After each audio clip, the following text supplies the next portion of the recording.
very interesting, analysis that you made. I mean, for you, you felt that the NPP's poor performance in the Akwatia elections is partly due to leadership crisis. Help us appreciate where you're coming from. Well, maybe, good morning, and thank you very much. Maybe leadership crisis is a bit too strong. That's not what I meant. I just said that the timing of the election was not good for the NPP. Okay. Because the NPP came from a very huge defeat in election 2024. Right. A defeat expected, but the margins were unexpected, and by many parties. So the party has then taken a decision that to settle matters, it is important to go back to the delegates of the NPP and secure endorsement for a leader. Now, all the people in the hierarchy are leaders of the party. Polling station executives are leaders of the party. Constituency executives are leaders of the party. Regional executives are leaders of the party. And then we all know about the national executive, which is the national chairman and all of that. But for political party purposes and for the focus on the next election and to create excitement about the next election, all of these leaders are not going to be on the ballot. Right. There's only the presidential candidate who will be on the ballot.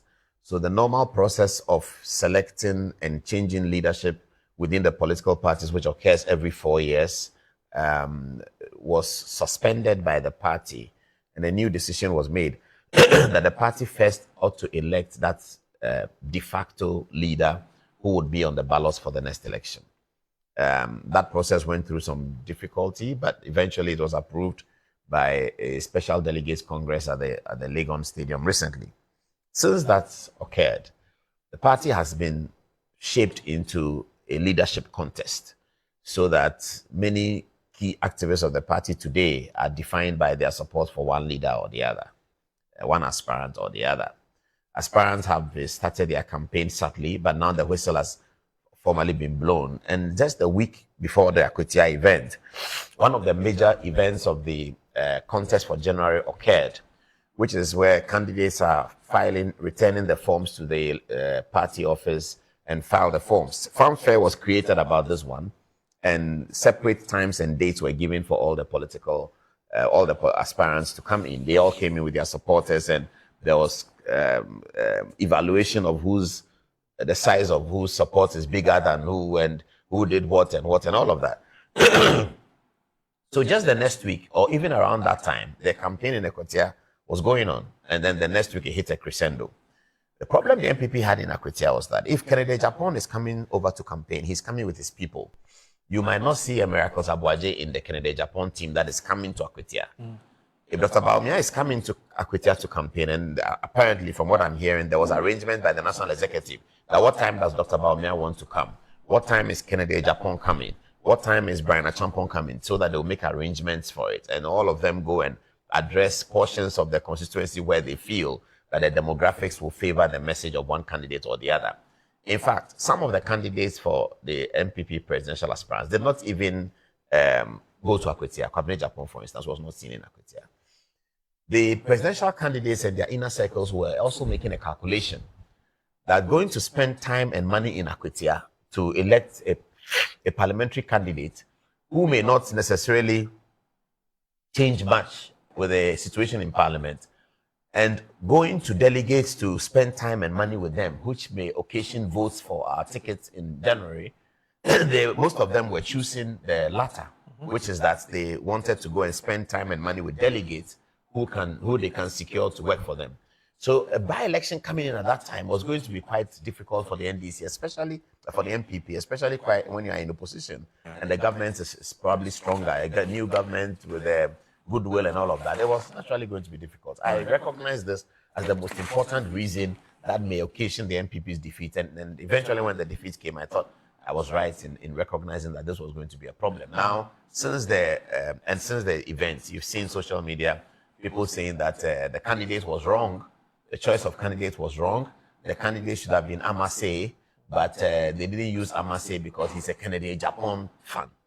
Or they didn't use Amase because he's a Brian Achampong person. These comments are coming out. Right. So that then reflects clearly that the timing was very difficult and complicated for the NPP to mount formidable campaign to defeat the NDC. So then, do you think that this brings to the fore the whole argument about the timing of the election of a new leader for the party? I mean, you know, in fact, you mentioned that in your commentary, that when the whole issue about electing a standard bearer for the party in January 2026 came up, there were those who were against it and there were those who were for it. So assuming that the party had elected its leader even before the end of the year, you believe the story would have been different? Or if Akwatia had come, if Akwatia had happened next year, for instance? Well, I don't know whether the story would be different or not. Every election, as we keep saying, is different. But the NPP would have had, they would have had the togetherness to create a formidable situation. If they had a presidential candidate, say Dr. Bawumia was a presidential candidate, and he's coming with everybody. Everybody's on board. Everybody's working. If Kennedy Japan is a presidential candidate, he's coming with everybody. Everybody's working.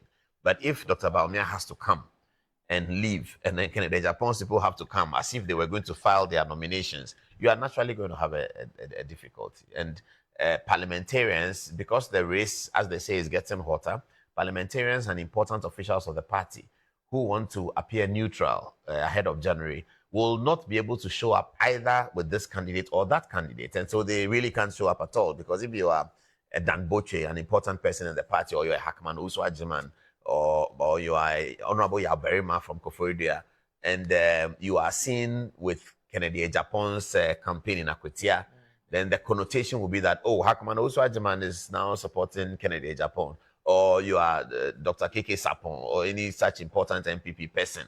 You are Frank Davis, the lawyer, or you are Godfrey Dame, the former Attorney General, and then he is seen with Brian Champon in Akwatia. The connotation will be that, has Godfrey Dame joined Brian Champon's camp? You know? So Godfrey Dame will stay away because he doesn't really want to be seen, unless he wants to go there by himself. Or Osafo Maafo, who is an Eastern region political colossus. He wants to pass through Akwatia and say something to people. And then he shows us, oh, Dr. Bawumia is going, come and walk with him. Osafo Maafo may hesitate because he doesn't want to be seen as a Dr. Bawumia person yet. He just wants to be neutral ahead of January to foster the same unity that we are talking about. So naturally, this was a big problem, and it definitely affected the performance of the NPP.